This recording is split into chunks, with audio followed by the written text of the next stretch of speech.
Hey everybody, I made a unique commander deck with 93 swamps, centering around Doomsday for under 25 schmeckles. To start the game, we would mulligan until we have a hand of only swamps. That's what we're looking for.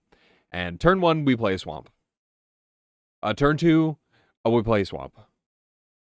Turn 3, we play a swamp. And now we can play our commander, Varagoth, the Blood Sky Sire. He's a 2/3 with Death Touch, but more importantly, his Boast ability is what we're after. He can tutor for any card for 2 mana after attacking.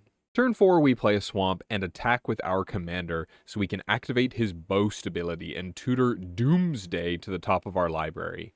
And by this point, methinks you can get away with all of this. It might be a little slow, but it's not that suspicious. And you could totally run some mana rocks if you really wanted to do this faster, but I wanted to make the deck as cheap as possible.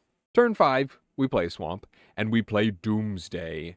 Now we can exile all of our lands, and we must put the deck in any order, mine being preferably Bolas Citadel on top, then Prism Ring, then Demon's Horn, Sentinel Tower, and last Black Sun Zenith. We also lose half our life rounded up, but it won't matter as long as we make it to the next turn with some life. If you drew one of your cards before you played Doomsday, don't. And yes, we are absolutely poopied on by any mill or shuffle effects. Turn 6, we play Swamp. And we play Bolas' Citadel, which allows us to look at the top card of our library at any time, and we may play the top card for life instead of mana. And with this, we can play the rest of our deck. Prism Ring for 1 life. When it enters, choose black and you gain 1 life when you play a black spell. Demon's Horn for 2 life. Whenever anyone casts a black spell, gain 1 life. Sentinel Tower for 4. Whenever an instant or sorcery is cast on my turn, it does damage to any target equal to 1 plus the number of instants or sorceries cast before that spell. In layman's terms, I do 1, 2, 3, 4, and so on damage if I keep casting more spells. And this leads to the win con, Black Sun Zenith.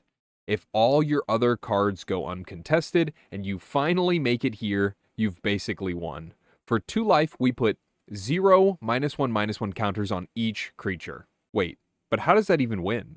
Well, after it's cast, you shuffle it into your library, and since you casted a black spell, you gain 2 life from the artifacts, and you deal 1 damage from the tower. And now you can infinitely cast Black Sun Zenith for 2 life and deal more and more damage each time you do it.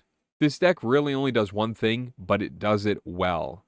And like I said, you can substitute some cards for expensive options or mana rocks, price-wise, mana-wise. But there's also other cards you can substitute entirely, like you could just have Aetherflux Reservoir, Professor Onyx, or Destined Black Mage to do the damage.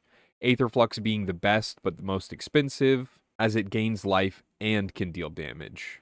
Okay, bye. Thank you so much for watching. Bye. Okay, be safe now. Bye. Okay, bye. I love you. Bye.